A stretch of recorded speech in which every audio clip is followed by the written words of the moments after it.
days of this project, and we were looking for something that would appeal to kids. And we saw him, the Cat in the Hat. Make that cat go away. You do not want to play. He should not be about when your mother is out. You're nowhere without Dr. Seuss. So very early on in this process, we started working with the notion of bringing to life the books and writings of Dr. Seuss. I always pick up my playthings, and so I will show you another good trick that I know.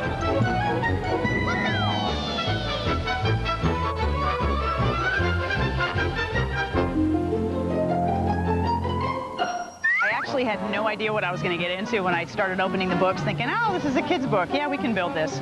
But when you really start getting into what it means to do that, you realize that a lot of what Geisel drew defies gravity, and it's really not supposed to exist in this world. So we actually had to come up with a way to do that.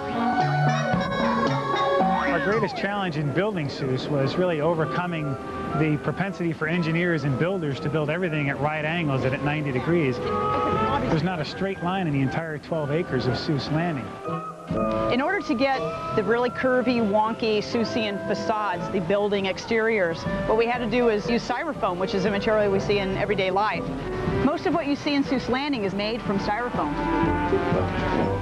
These blocks of foam right here turned into sculpted roofs like this big top tent right here. We actually took big chunks of styrofoam, put them up on all the fronts of the buildings, and literally carved them with very dull knives. And we got the nice curves going through Seuss Landing. The carving takes a lot of time. It starts with using a chainsaw, then they'll start using knives, and then they'll go ahead and start scraping it. We are the only place in Florida where it snows throughout the entire summer. So that's how we were able to get all these wonderful curves that go in all different directions. Even the palm trees in Seuss Landing are curvy. Unfortunately, we were able to benefit from a rather tragic thing, Hurricane Andrew. The palm trees that were knocked over continued to grow on the ground in very strange forms. We were able to purchase those trees, brought them here to Seuss Landing, erected them, and they maintained those kind of wonky shapes. John Rust, the soundtrack producer for Seuss Landing and actually the whole park, sat down with myself and the designers, and we actually had conversations about what Seuss Landing would sound like. In Seuss Landing, we tried to do something very unique. We took all the drawings of Dr. Seuss, and every time we could find a drawing of a musical instrument, we put it aside.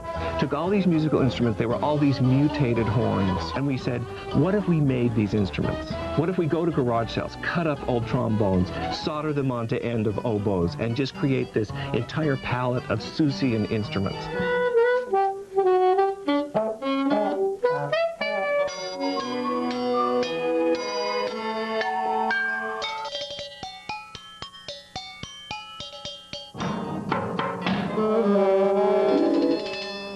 So they're not instruments of this world, and they create the Seussian sound.